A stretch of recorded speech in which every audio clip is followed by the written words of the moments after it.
দীপাবলির প্রদীপ জ্বালানোর জন্য এই জিনিসপত্রগুলো কিনে নিয়ে আসছিলাম। আর সকাল সকাল স্নান করে ঘরের ঠাকুরকে পূজা দিয়ে নিলাম। আর মায়ের জন্য সুন্দর দুটো জবা রেখে দিছিলাম, কিন্তু জবা দুটো পরে একদম চিমে গিয়েছিল। হরে কৃষ্ণ, শুভ দীপাবলির শুভেচ্ছা সবাইকে। সব কিছু সন্ধ্যার পরে গুছিয়ে নিচ্ছিলাম। তো এখানে মাকে সাজিয়ে তারপরে পুজো দিব। তো দেখতে থাকেন ভিডিওটা।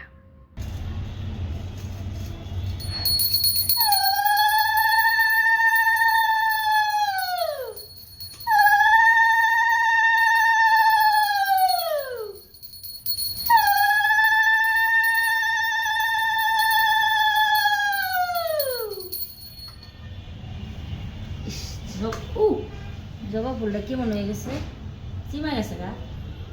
এটা কিভাবে দিব, তো আর হইতেছে না।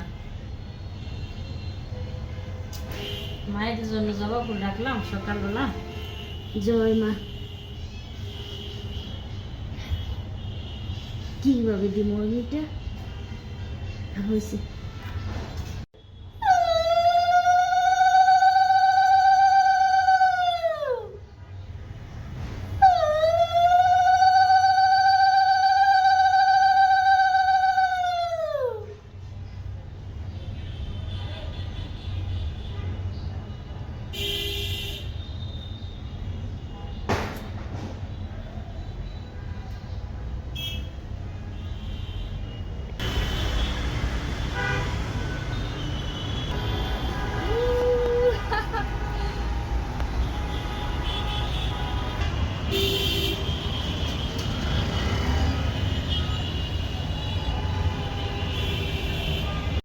তারপরে মেয়েকে বললাম, তোমাদের 14 পুরুষের বাতি তুমিও জ্বালাও। তো আমিও জ্বালিয়েছি, তুমিও জ্বালাও। তারপরে মেয়েও জ্বালালো কতগুলো। তো ওকে একটু ভিডিও করে দিলাম। আর ও ভিডিও করতে পছন্দ করে না, মানে হাসি আসতেছিল না। তারপর জোর করে হাসতেছিল ও কখন ঘরে যাবে।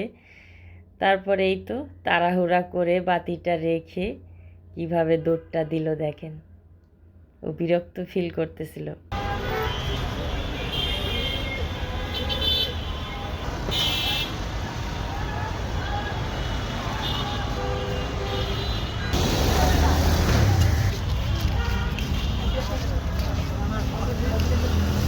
চলো জায়গা।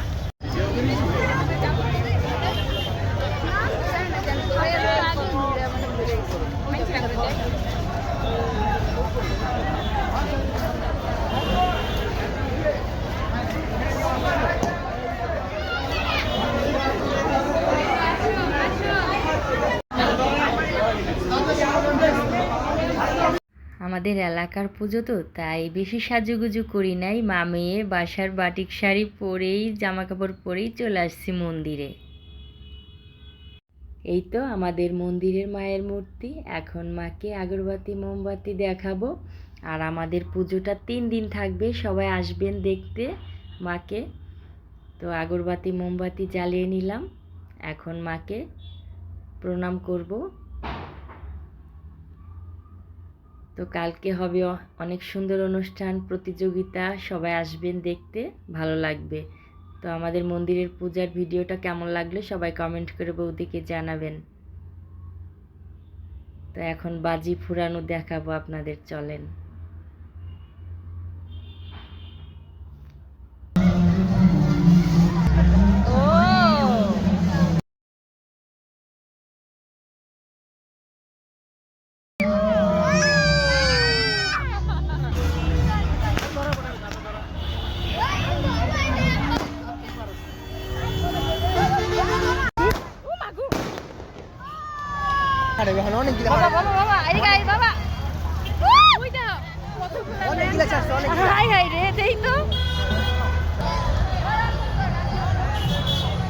ভালো করে ফুটায় নাকি দেবে নাই, বম শেষ হয়ে গেছে।